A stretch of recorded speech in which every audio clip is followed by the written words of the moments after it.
Hey, what's up, man? Players, man. Talk 24/7 here with a crazy game. I'm the Browns, he's the Bears, and just a back and forth game. We really could not stop one another. I mean, I was nasty on offense, he was real nasty on offense, and we really were not getting stops. It didn't help that, he's dropping picks like that. Did it really help? We were both dropping picks though. It wasn't like, he was just dropping all the picks that I was throwing. I dropped some picks that he threw, but look at that lob up to Best. That man has what, like 83 speed and still able to get behind the defense.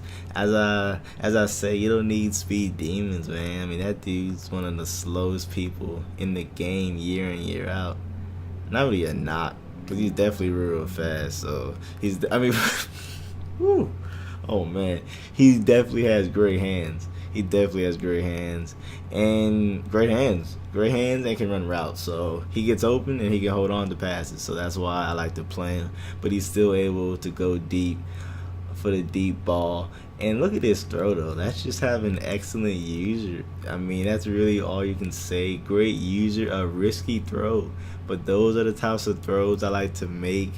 And sometimes it pays off, sometimes it doesn't. But more often than not though, the throw does pan out. Here I am running no huddle, and I'm able to get to the line real fast, because as soon as I run no huddle, I immediately audible to the run play. So it's a very fast audible, can get back to the line real quick. And who said the Browns don't have running backs? Who started that rumor? You already see right there. He was just able to turn on the Jets. I mean, that was like a Reggie Bush cutback right there. Real crazy play. And the last week though has been real crazy for me.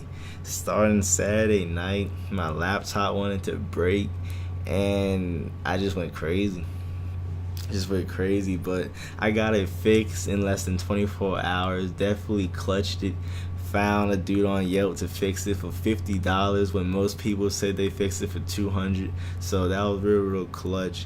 But then, I had a test on Wednesday. I had a paper due on Thursday, another test on Thursday, and then another test on Friday. So I had 3 tests and a paper due from a stretch from Wednesday to Friday. So I knew I had to start studying. But look at that strike. Josh Gordon, he's definitely a monster.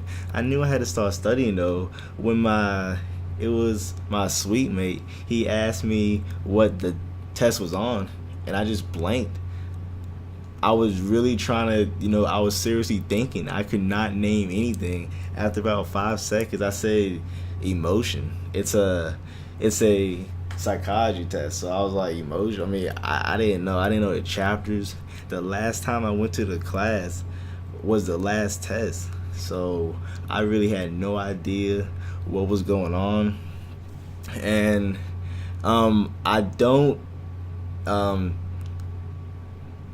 what am I saying? The reason, ooh, look at that hit though. The reason I don't go is because I'm trying to tell you, that teacher, I have nothing against him, but he's just too boring. And I'm talking about extreme boredom. I mean, I can be cracking up laughing because the last time I was there, he actually had some engaging stuff. So I was laughing, enjoying myself. Next thing you know, I'm asleep. 5 minutes later. And I don't have a problem. I don't have a problem. That only happens in that class. It's just very boring. But look at this horrible throw. Like, what am I supposed to do about that? Seriously, what can I do about that? That's just Josh Hoyer and Josh Johnson. I'm trying to tell you, that never happens with Josh Johnson. Even though the last game I played, it was on my sweet mate's PS4, because I can't connect to anyone on Xbox One for Madden. I can play people in 2K, I can play Timefall, but I also can't join parties. It's real complex, but next month I'll be home, so then I'll be able to play people in Madden and all that stuff. But I can still play 2K. As you saw, I posted that 136 point box score, and a guy was able to see 7 seconds of a box score and say I wasn't good at the game. Like, I'm trying to tell you, people just be rapping. And but look at Whitaker though, definitely a monster. But as I said, if you hit that dude, he's gonna fumble. He's definitely gonna fumble. So you have to worry about him. And McGahee definitely got shut down right there. But here I am passing the ball and just the lag. But I'm able to step up real fast in the pocket and salvage the play. Great pocket presence. And as I said, there I go audibling real fast. This time I audible to my quick pass right here. I small route A to turn into a short slant out. And then, it looks covered. But I'm still able to pass lead down into the outside, and Brian Hoyer put it on the money, making up for the last horrible throw that he made. And Jay Cutler, he got a strong arm but was not able to complete that pass, bounced to the dirt. But right here I am shading all my corners inside, and you will see why. Look at all of them, they are shut down, nobody open, and that should just be, that's a pick. Come on now, come on Madden, that's a pick. I made the proper adjustments. I shaded everybody to the inside. They were locked up, nobody open. So now 4th and 10, same thing, except I'm gonna watch his right slot receiver. There I am, I'm all over it, and we knock it down. That was bad user. If my safety didn't come up, he would have definitely caught that. That was a nice play that he drew up, but my safety made an even bigger play. And look at me rolling out with Hoyer. I don't need a fast QB, but if you're going to be slow, you need to be able to make some nice throws for me. So here I am, and that's just a clutch pickup by Jordan Cameron. Gets both feet in bounds, a short slant in the middle of the field, and then the quick handoff to McGahee, and less than 20 seconds left, and we convert for a touchdown. Hit my boy Cameron on a slant out, and this is just a great adjustment. There you see, I put him on a slant in. He's on a slant in 2 plays earlier, and this time I put him on a slant out, man. Just very, you see the linebacker, he's expecting a slant in. That's why he was so shifted and got burnt. Just small shit like that, man. Madden, it's not as complex as people may think. Just simple adjustments, and you have to catch these interceptions at some point. You have to just respect yourself. That's just what you have to do at some point. And here I am just playing quarters, 2 men under. I'm backing everyone off, and he's gonna do a Hail Mary. It's not gonna work though. So here I am doing a user rush, got the pass rush in there, make him throw a quick curl, and he breaks both tackles. Come on now, so fake, trying to make a play on the ball and tackle that dude. Oh my, see, I'm done. This will never get old. What? He's this good, and then I have all these people chasing him, and it's just a wall. It's 5 rounds around him, converging, and just shit, man. That was the type of game this was. More crazy stuff will follow. Definitely one of the craziest games. And after that, I don't even know how I was feeling. Definitely not a good feeling, but 4th and 7. So I'm about to get a stop right here, and I'm just playing, man coverage. I don't think he can beat it, especially not out of this formation. I have everyone covered, no one open. He throws a screen, easily shut that down. And that time, his routes did not get open, and the screen was covered. And as I was saying, people will still throw that screen. And I'm definitely locked up right here, 3rd and 20, but I'm able to hit my tight end in the middle of the field on a streak. And this is why the play before, I was able to see, look at the middle of the field. I mean, middle of the field is wide open right there. The middle of the field was completely wide open. So I knew if I just streak my tight end and I run the same play, he's going to be wide open. But even more, though, look at B. He's able to take away the linebacker and just create a nice little window to make the pass, and then boom, touchdown right there. Throw a strike to Josh Gordon, and 42-35, and that was a big time response right there. And he's trying to take back the kick with, I don't even know who that guy is. That might be Martellus Bennett. If it's someone else, then I don't know who he is. And he just keeps killing me with these curls. Keeps killing me, and he was down right there. He was definitely down, but I keep getting killed by the curls because I'm sagging off, because I keep run committing, so I'm sagging off, and that's just disrespectful. Oh my, shame. He really just, all those people around just trucked him and then ran him for a touchdown untouched. The type of stuff, but can we respond? Oh my goodness. Like I said, crazy game, and I get tackled a second later.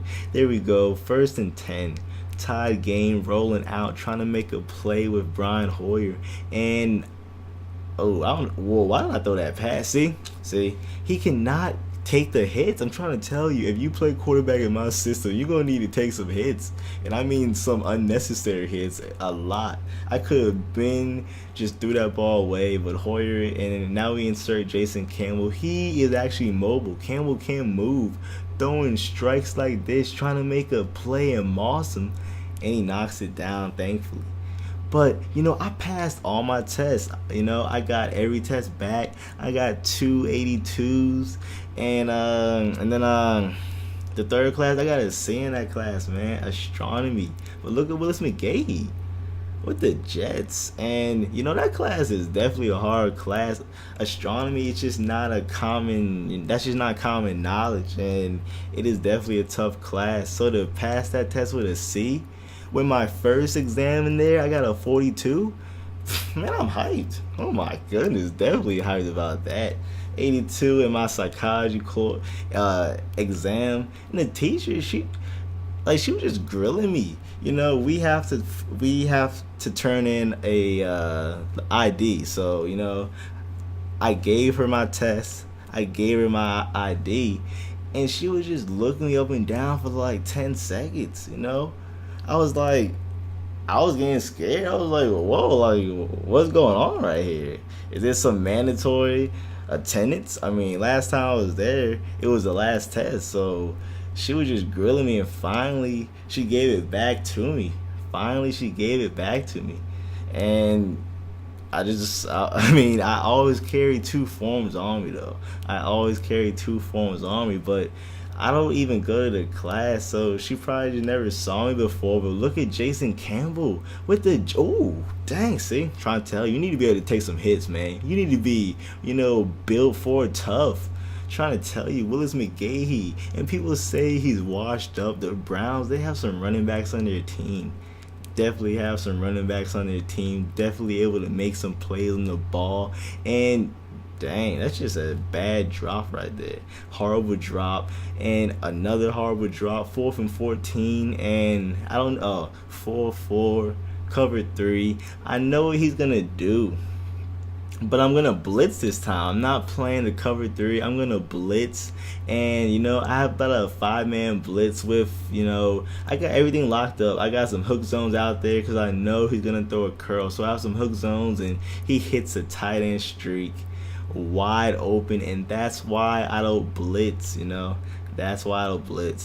And there goes an easy interception. Finally, Joe Hayden make a play on the ball. About time someone can actually hold on to the ball. About time. And dang, he told you, you're going to have to be able to take some mean hits playing for me.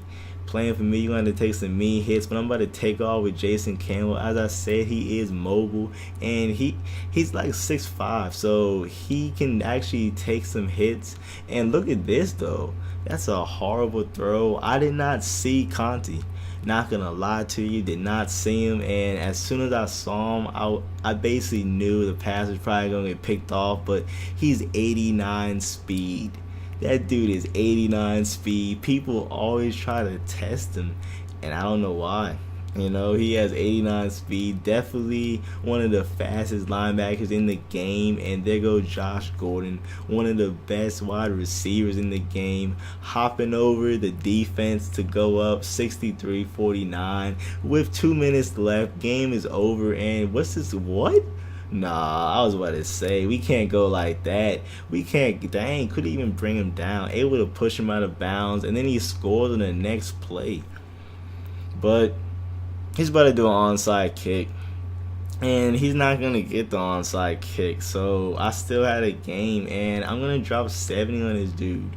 You know, I'm going to drop 70 on him because that's exactly how I'm feeling. He is going for 2. I know it's a run. It's the Saints' power. I'm going to run commit to the right, but I'm baiting him by sliding everyone to the left. Then I run commit to the right, and I'm able to, should have blew up the play. No one even brought him down.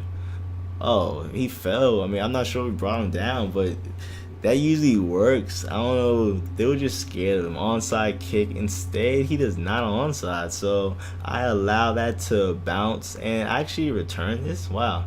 That's not a very smart play right there. Trying to make a return with Benjamin. He has 98 speed, and I get to about the 15. So it's not too much damage. But as I said, I'm still passing on this dude. Trying to drop 70 on him. But not anything personal. I'm not trying to drop 70 on him because I don't like him. This was actually a back and forth, very intense sub game, but we were both having fun. You know, we were both laughing and stuff, but it was still competitive. It was like I was playing my boy. But look at that play, man. Look at that play, and this is why, man. I'm able to playmaker him up just like that. He's the closest wide receiver. Yes, you can move people that far downfield, and boom.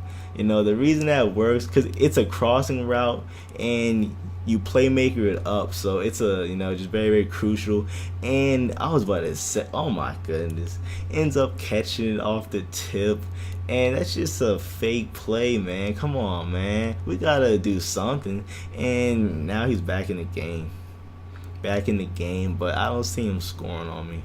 You know, I honestly don't see him scoring on me. And dang, I thought Joe Hayden was faster than that. Try to get a strip. No strip right there. Now 40 seconds left, so I'm not really too concerned. But I'm starting to think, should I let this guy score so I have enough time to score myself? That is what I'm starting to think. Not going to lie to you. And this time, I call him Gauge 8 because I'm going to bait him with Joe Hayden. You saw me sneaking the scrum. Drop the ball. Ends up dropping the ball on the bait. You saw me in the scrum, you know. You might have lost me in the scrum. Definitely, that was a big time risk. But, you know, that's the type of risk you need to make. I was thinking, even if he scores, I still have enough time to score myself. I'm about to do the same thing. Same thing with Joe Hayden and Lurk. And there he goes. He decides to still throw the ball at me, throw a lob. Easy interception. And we catch the ball. But then he fumbles the ball. He just drops it. He just drops the ball. I did not pitch the ball. I did not accidentally pitch the ball. I did not do anything like that. He just, as soon as he caught it, you know, you don't even have control of him that fast. As soon as I caught it, it said fumble. I don't even understand how that happened, but I still have time left. Throwing strikes like that, snagging on him, and hurry up and get down. I call a timeout, 10 seconds left. If we convert a pass right here, we can score a touchdown, and it lags, but that's no excuse. That got D'd up. Oh my goodness. Last play of the game, and then you see I have he got a step, lob it up, 6'6" Jordan Cameron, and I'm able to snag on him, and he drops it. He drops it though. He drops it, and I end up losing the game. He had it. He had it. He had it. and then ended up dropping the ball. He's not a big time player. If that's Ivory, he's holding on to that, man. I know that. Thanks for watching. Hope you enjoyed. And yeah, man. And shout out to the guy that hit me up asking for running tips. I gave him my 2 running plays, ran for 250, won that rank game, man. That was good shit, man.